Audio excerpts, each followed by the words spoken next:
Hi folks, my name is Dave Hamlin and welcome to Everybody Everywhere.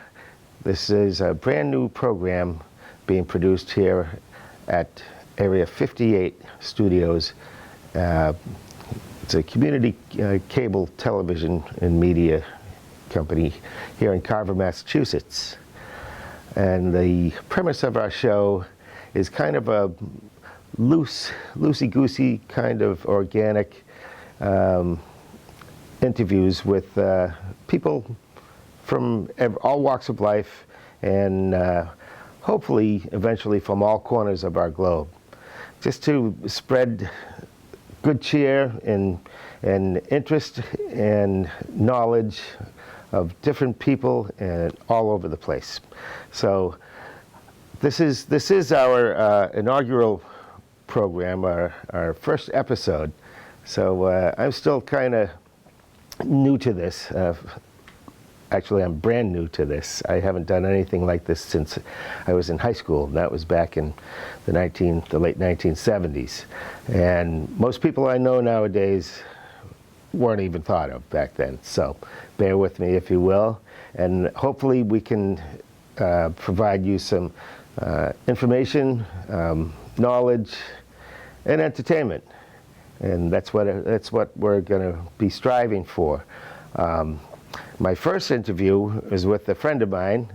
His name is Joe Freitas, and Joe is the president of local car club, and they're called Rebels and Rods, and they're based in Plymouth, Massachusetts, a couple towns over from here. They have a big car show every Sunday morning over at on the Plymouth waterfront in front of geez, I can't remember the name of the restaurant. Anyway, it's a big restaurant down on the waterfront over there. And as I said, bear with me. I'm brand new to this, but it's every Sunday. From April to November, they have a big car show. All kinds of hot rods, classic cars, muscle cars, exotic cars, you name it, they got it. There are over 300 cars commonly at the show. That's every Sunday, except for this coming Sunday, October 6th. There's going to be a car show, and they're having their annual fundraiser. It's not in Plymouth, but it's going to be in Plimpton, Massachusetts. And that's going to be at the Upland Sportsman's Club on Upland Road in Plimpton, Massachusetts. And that goes from 10 a.m. until 4 p.m. on Sunday. And there's going to be raffles, prizes. There's going to be a live DJ. There's going to be a lot of food. There's going to be a hot dog vendor, hot dog truck, More Than Dogs, I believe it's called. Some of you local people might have seen him parked just up the street here on Route 58 in Carver. And there's going to be chicken dinners, $20 a pop. And there are going to be 100 of those they're doing, and those tickets are going fast. So you can contact Rebels and Rods on Facebook, and they also have a website. So if you're interested in coming, that is going to be Sunday, October 6th from 10 to 4. Anyway, I interviewed Joe yesterday at his house. And so we're gonna roll the tape of that. And Joe's a character. He's got you'll see his collection of fun things, fun stuff. He's been collecting for years, and his house is kind of like a little museum of things. Anyway, we're gonna get right to that.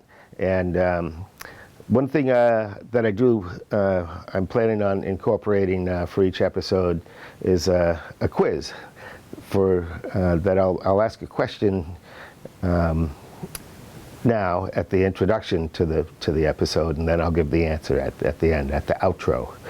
So today's quiz is: what three countries each have two airports of the busiest top 10 airports in Europe? So it's 3 European countries. What 3 have have 2 airports of the top 10 busiest airports in Europe. And we'll reveal the answer in the outro. And I'll see you then in just a little bit. Thanks for joining us.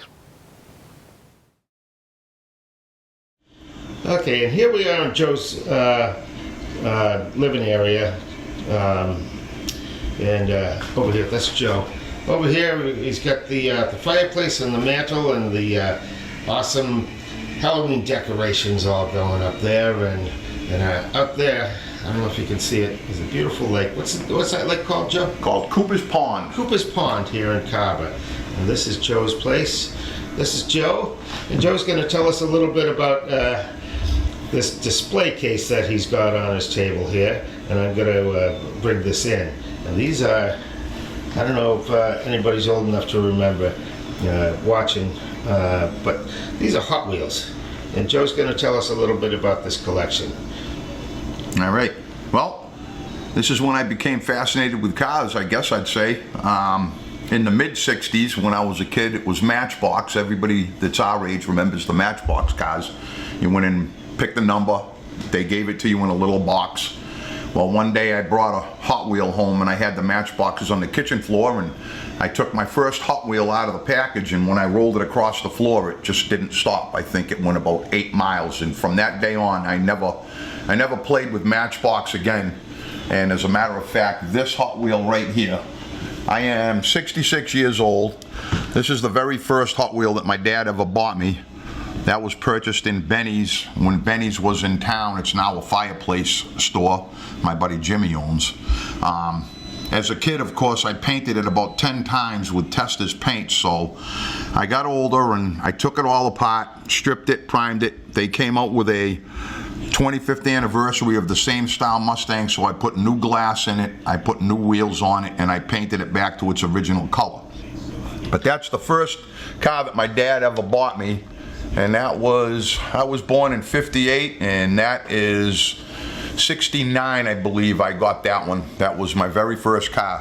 One Hot Wheel he bought me, and from that point on, that's kind of when I knew I was going to be getting into cars. That's a good start. That looks like Steve McQueen's Bullet car. Well, pretty close to it. Yeah, I believe I might have a fastback in my case in here that's that might be close to that color. In fact, I do, right there, right behind that is the not the twin mill.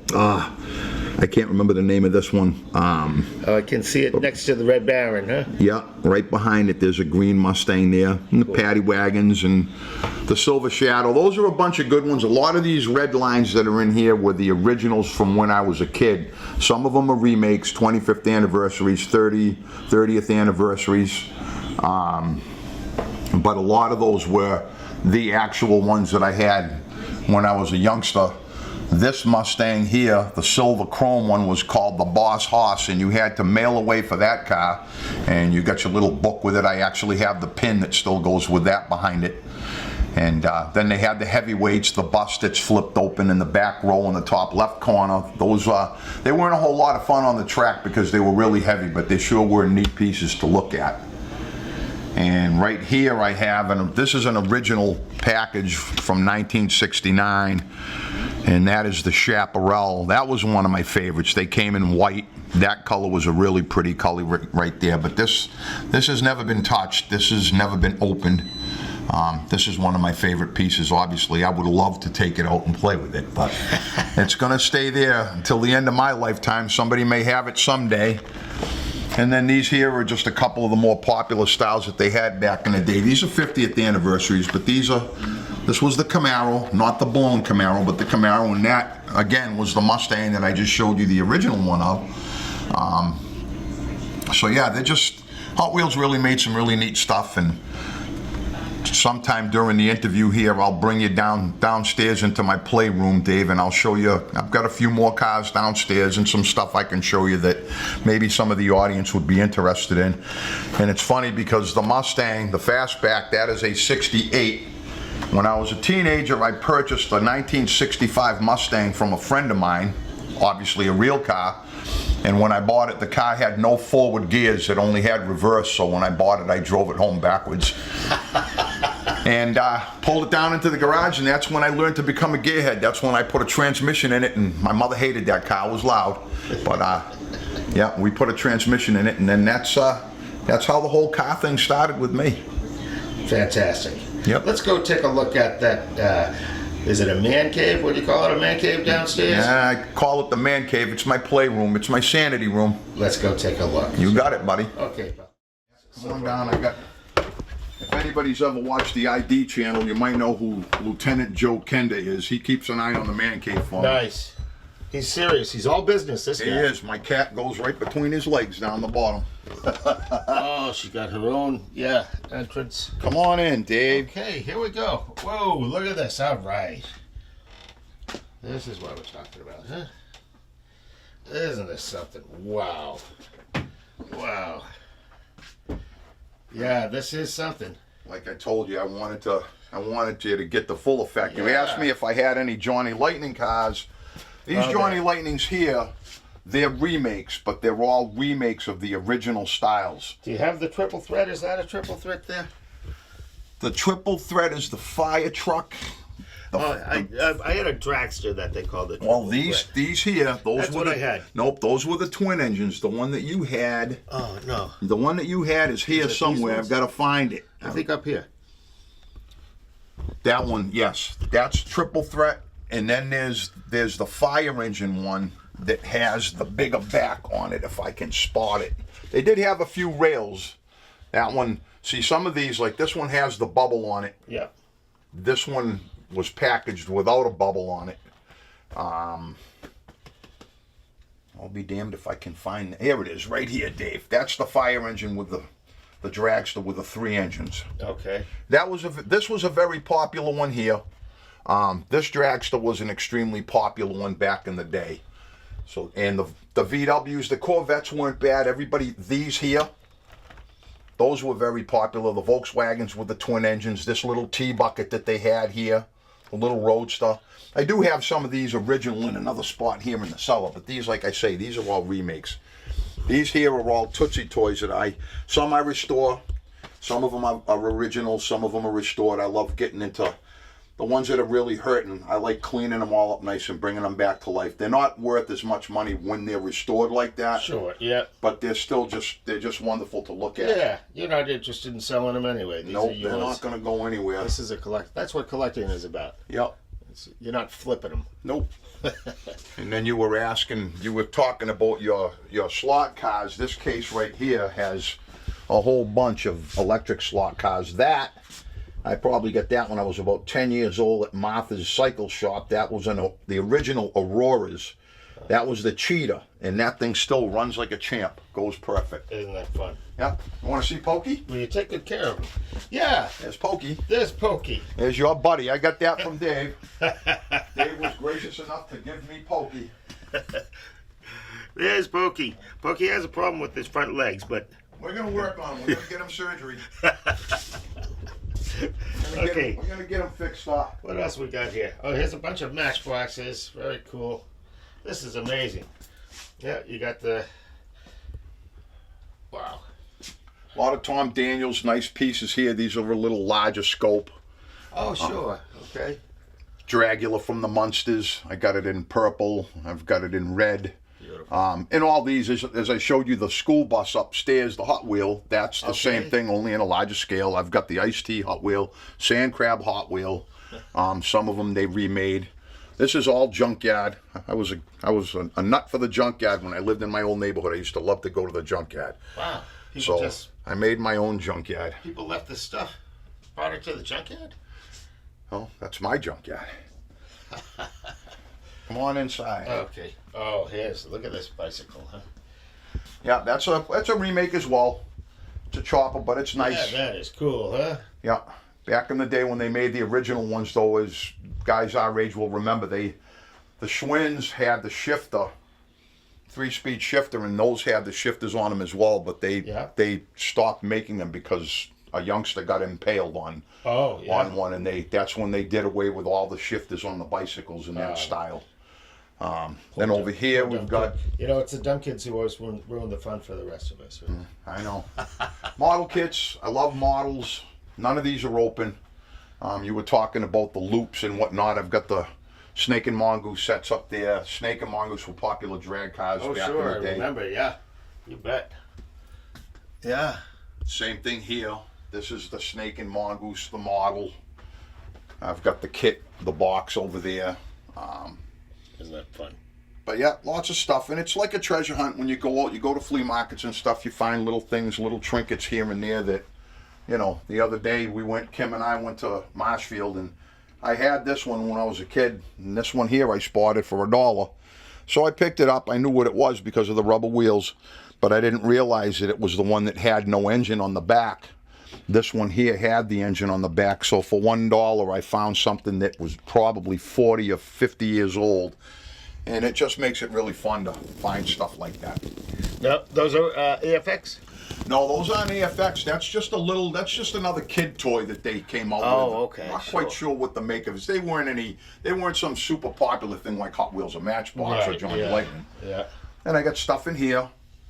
The old steam machine. You used to put a little sterno block in that and fill the tank with water, and it would make the steam wheel go. And just a lot of miscellaneous stuff. Old tin wind-up toys, more model kits, just stuff that brings you back when you're a kid. It's kind of fun to just have and fun to look at. That is you know. fun.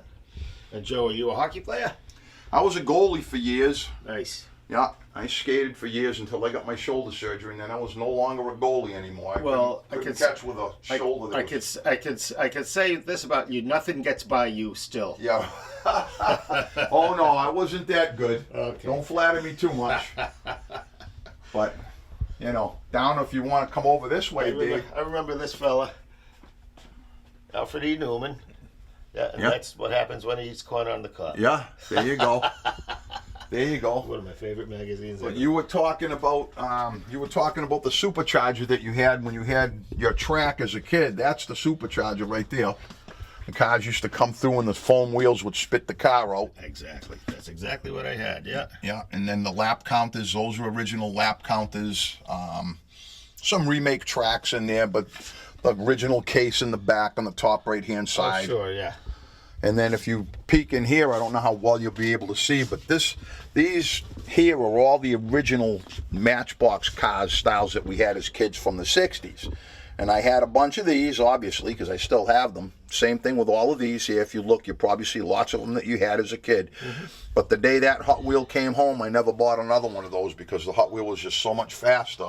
Sure. That the Matchboxes immediately were deemed too slow to have. Yeah, I remember that. I remember thinking the same thing. And, you know, the popularity of the Hot Wheels was just beyond anything. Yeah, they really. Johnny Lightning gave them a run for the money, but they never caught up with No, you couldn't overtake the Hot Wheels, that's for sure. And we got the Grinch over here. Yeah, we got that one from Aubuchon. I love him. He does have good taste, doesn't he? And this little collection I've got right here, got a bunch of station wagons, gas stations, tow trucks, flatbeds, gas stations, little VW buses and whatnot. Very cool. Yeah, fun stuff. Yeah, yeah. Just neat stuff to collect. Yeah, very cool. Keeps me off the streets. Yeah. Is that the football I see over there? Where? That briefcase? That's my presidential briefcase. Yeah, don't they call it the football? Yeah. Who's got the football? Yeah, that's the football, all right. Yeah. Matter of fact, you're talking about the football. We'll get into it a little bit deeper later, but the Upland event that we have, I actually have Matt Patricia football signed by Matt Patricia and one signed by Bill Belichick that will be going in the raffle. Very cool. At the Upland Club. We're going to be getting into that very shortly here, but first I want to preface the Upland Club event by having you tell us a little bit about this Rebels and Rods Club, and I believe you're the president of this club, and it's a car club? Yes, sir. Okay, why don't you tell us a little bit about that? All right. Well, we started in 2019 when we were all just meeting for coffee down the waterfront across from Mamma Mia's. There was probably 20, 25 cars and a bunch of guys that just drank coffee, and I said, we need a name for the group. They came up with one that I didn't really prefer too much. I didn't think being called the Old Farts was going to be a lot of fun. So I came up with Rebels and Rods. My mother used to call me a rebel. I'm still a rebel. And I designed the shirt came up with the skull and crossed swords logo. They were swords, but we did the exhaust pipes, changed that. And then on the back of one of my original logo, I have the Mayflower with an engine on the back. So we started down the waterfront with that, and they started calling me the president, which was silly. And then one of my very dear friends that owns Roots came down one day, and he says, why don't you move down to East Bay Grill? Come on down there, you can use the bathroom. I got coffee in my shop and all that. And we said, let me run it by these guys. We went down there, and from there, it just exploded. I think the first couple of weeks we ended up having about 100 cars, and we were just looking at each other saying, what's going on here? Then, of course, we got hit by COVID. But we did everything by the book. We did the masks, we did the distancing, and we were the only car show for a long, long time that was able to function legally, and we were not shut down by the town or by the state. And it helped us grow, it helped us build. And then that's how it's turned into our, raising money to help out people. We help out the veterans, we help out children, we work with the police, the EMTs, the fire department. We do the waterfront festival that they just had down the waterfront. If anybody went, we were down there. We were invited by the Chamber of Commerce. They love having us go there because it brings in a lot of revenue to that end of town. And we'll have our big event October 6th. Abby Mack is our cause for the year. She's a little girl that's in a wheelchair, and she's never going to get out of the wheelchair, and it's a heartbreaking story. Sure. Okay, so this is going to be at the Upland Club in Plimpton. Correct. Right? And that's, what is it, number 76 Upland Road, I believe? I believe so. Yeah, and that's October, it's a Sunday morning. Yep. Starts at Sunday morning. 10 o'clock, cars will be rolling in. We'll have a car show. Yep. We're going to have dash plaques for the people that come in with their hot rods, with little gift bags. There's $10 to enter your car. $10 to enter the car. We'll have 3 trophies to hand out. We have the pavilion. We have 100 very beautifully cooked half chicken dinners. We'll have tickets on sale. We'll have more dogs there. I have one of my own core members that does an amazing job with ribs, smoked ribs. He'll be there with his trailer. That sounds good. Yeah, we're going to have Marty's GMC down there. We're going to have Black Market Automotive down there. Other promoters that we had, sponsors. We've got Lobster Hut. I've got my friend Tony Nezzarella has a pest control business, and he takes care of keeping pests out of your cars. He is also with us. Cedarville Sunoco is with us. I'm missing one. I'll figure out which one I'm missing. Sure. Oh, Cornerstones. Who else but Cornerstones? Fantastic. The Office. Robbie's wonderful. He's been extremely helpful. They're all very generous. Yeah, all the sponsors want to help. And we're hoping that we can get a lot of people. It's rain or shine. We want to get everybody to come on down. We have a beautiful raffle. We got lots of neat things to raffle off, a lot of cool stuff. And even if it rains, we've got that the big pavilion out back where it's going to be taking place. Yep. And you can stay dry. And there's a fantastic barbecue pit there. Is that where you're going to be cooking up the chickens? The barbecue pit will be doing the 100 chicken dinners. We've got the pavilion with the outside bar. Everybody will be staying dry, even the vendors that we have. Yep. We have the 508 down there. I have a friend of mine, Matt Dawson, that does airbrush stuff. Now, what's a 508? That's the area code. That's Darren Shea, who cuts hair locally, and everybody knows his dad, John Shea, who's been cutting hair for I think over 50 years. He's one of the guys that'll be setting up and vending down there. So we'll have tents. Everybody will have tents. Is he going to be cutting hair down there, Joe? No. We did that one year when I gave up my hair for charity. That was I think a year or so ago. I got my head shaved at the car show for charity money, and that was a big hit. That was a lot of fun. That's cool. And actually this year, I believe I'm probably going to be sitting in a dunk tank, so 3 baseballs for $5, and the money proceeds go to Abby Mack. So, I'm going to spend at least $5. If you want to dunk the president, come on down to the Upland Club. We're going to be there from 10 in the morning till 4 in the afternoon. Now, this is the president of the car club. Yes. Not any other president. Yes, that would be me. Past, present, or future. Yeah. This is Joe. That's me. Dunk Joe. Yes, sir. Dunk Joe. A lot of people are going to want to spend money. I'm going to spend a few bucks. Yeah.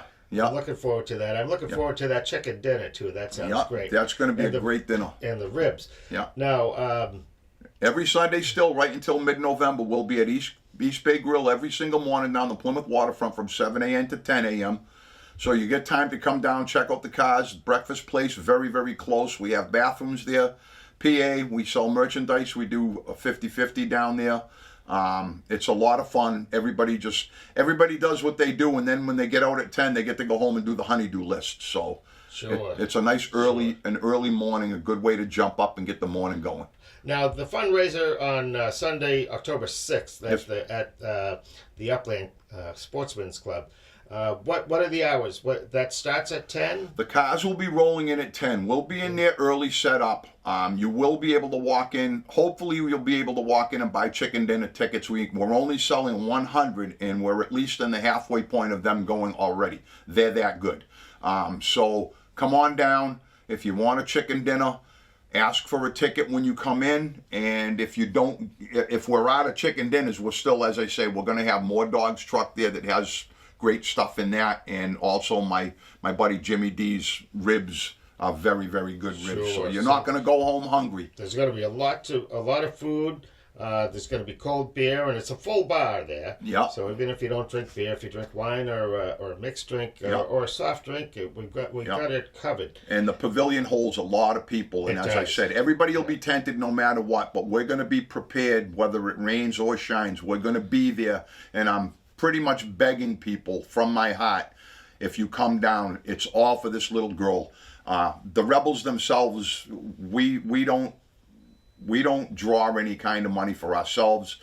This event is for her.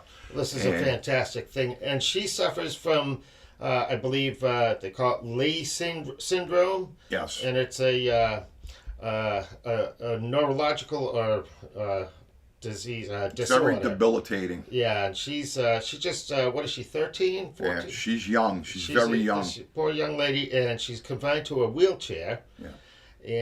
And so this is it's for the Abby Mack Foundation. Correct. And this is going to be a wonderful thing that you folks do, and we all appreciate what it's a lot of hard work putting on an event like this. Yeah. It's not just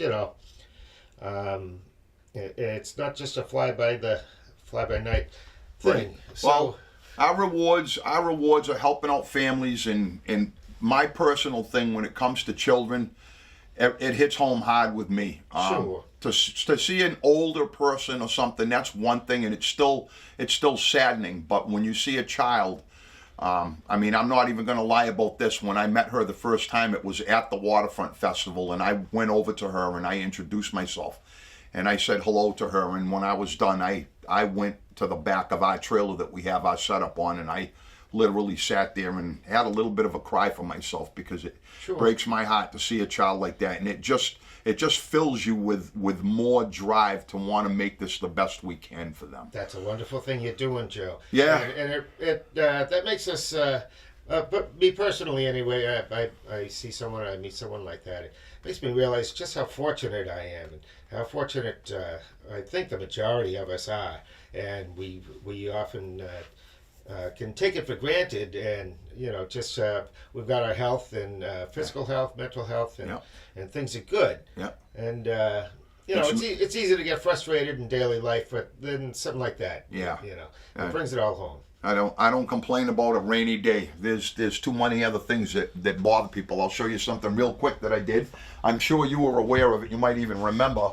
But a couple years back, a little guy named Dylan, he had 2nd and 3rd degree burns. Okay. So a friend of mine in Duxbury, Phil, has a farm, and this is an 1800s horse-drawn hearse. And I spent the night in that Halloween night to raise money for this little guy that had 2nd and 3rd degree burns. And let me tell you, it was an experience. Yeah. Story to be told if anybody wants to ask. I won't bore you with that story, but it smelled horrible. Back in 1800s, they didn't have embalming fluid, and of course, I never thought about any of that. Sure. Yeah. And I got tucked in it at 9 o'clock at night, and talk about claustrophobic. It's not a very roomy hearse either. Right. But I raised $5,000 personally for that little guy in 4 weeks to help him out, and it was very gratifying to do so, to help, again, another child. And like I say, November we do a food drive for the veterans the first week of November at East Bay Grill parking lot.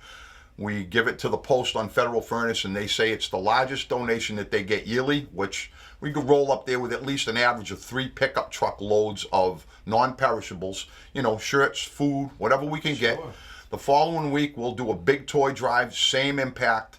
Last year, we had Santa Claus come in with the Grinch and everybody on a nice, beautiful North Pole fire engine supplied by Spindle's Auto Club.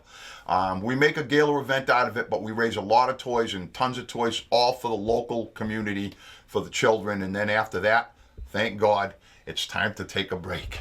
That's great. So that's my story, and I'm sticking to it, Dave. Joe, thank you for your time. You're very welcome, sir. And thank you for all you do for the less fortunate among us. Well, it's very important, and I know that I know that you take great pride and joy in helping these people. Yes. And whether they be the veterans or disabled, just people who are not as fortunate as some. Yeah. And it's a wonderful thing, and we all respect our service members, active service members, and the veterans. Absolutely. And a lot of veterans, unfortunately, have a tough go of it after they serve their country. Yeah. Yeah. And so that's important too. Yeah. So Joe, I think we're going to sign off here. All right, one real quick thing. Sure. So that I don't get yelled at, I just want to reach out that it's not just me, it's my crew. Guys that have been with me from the beginning, guys that have left, and the guys that are with me now. Without my guys all the way through this entire thing since 2019, I'm reaching out and saying thank you to all the guys, and I do mean all of them, even the ones that left not on the best terms. I thank them all for everything they did for everybody that we've helped. That's very important. Yeah. Thank you, guys. I don't know you guys personally. I may have met some of you. I imagine I'll meet more of you at the fundraiser down at the Upland. You certainly will. That is it's Sunday, October 6th. Yep, 10 o'clock. Rolling at 10 o'clock. Now, is the parking for the public? So the car show is going to be up at the top parking lot, and the cars are going to be down in the field. Oh, the cars are down in the field. Okay. Correct. So there'll be room up top, but don't forget they have parking for the members. So what they do, I believe, when you come into the parking lot, you're going to divert through a little dirt road that goes out into a little field off to the right-hand side of the original parking lot. Right. So it's off-site, but very close. Yeah, great. Will there be a detail cop working there, do you know? I don't think we'll have a detail officer out front, but I'll have my guys up to hopefully guide everybody around while everybody's rolling in. Great. Yeah, Yep. just to keep it from turning chaotic. Yep. Well, that sounds great. It sounds like you've got quite an organization. I'd like to personally thank you, Joe. And I'd like to thank your club, the Rebels and Rods. It's a wonderful thing. One of the many wonderful things that you guys do. Thank you, We Dave. appreciate it. And we'll see you, and we'll hopefully see you folks on Sunday, October 6th at 10 a.m. And what time does the chicken dinner go up?